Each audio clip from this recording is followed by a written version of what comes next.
When Maya closed the door for the last time, it echoed through the hallway. It wasn't loud or dramatic, just final. Her apartment looked the same, but it felt completely different. Now it was just hers. And for the first time in a long time, that thought scared her more than it freed her.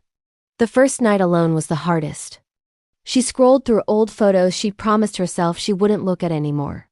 2 plates on the table, 2 toothbrushes in the cup, 2 hearts sharing a life that was suddenly gone. She cooked pasta, but only enough for one. Half the box stayed in the cabinet, waiting for someone who wasn't coming back.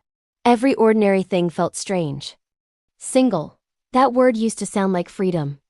Now it felt like starting over without a blueprint. The morning after brought a different kind of reality. Bills don't wait for you to heal. Rent doesn't pause to let you mend a broken heart. Her paycheck looked a lot smaller without someone else's beside it. One morning, she opened her banking app and stared at the numbers. Her voice trembled as she whispered, "I have to learn how to do this alone.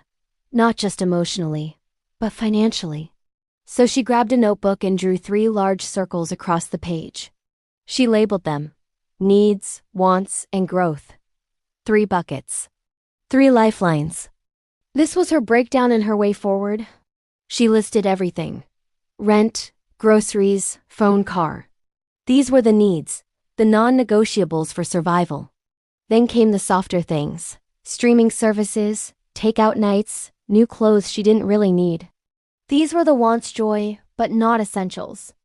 And in the last bucket, she wrote: savings, debt payoff, emergency fund. She called this one growth. For the future Maya she refused to give up on.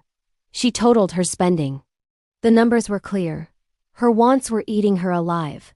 Growth barely even existed. Anyone else might have panicked. But she took a breath. She remembered a simple budgeting rule she'd heard of. The 50-30-20 rule. 50 to 60% of your income for needs, 20 to 30% for wants, and at least 20% for growth.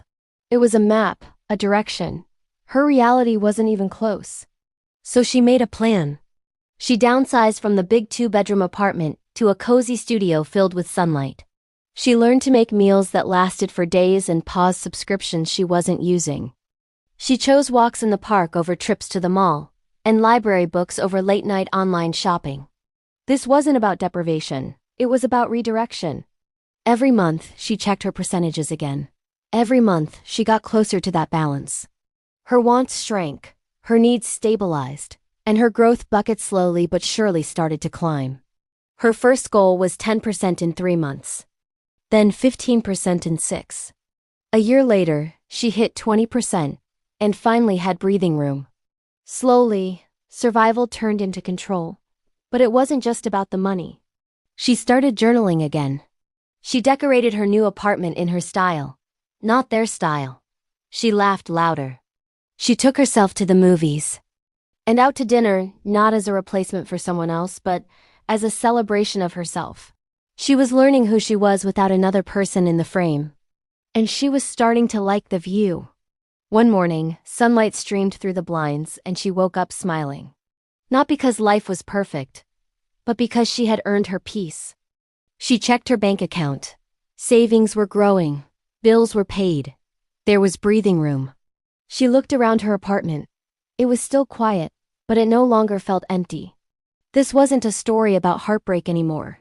It was a story about rebuilding, reclaiming, and relearning how to live as one. Maya didn't just survive being single. She mastered it. 1 bucket, $1, and 1 day at a time. Thanks for watching. If this story resonated with you, hit that like button and subscribe for more content on rebuilding your life from the ground up.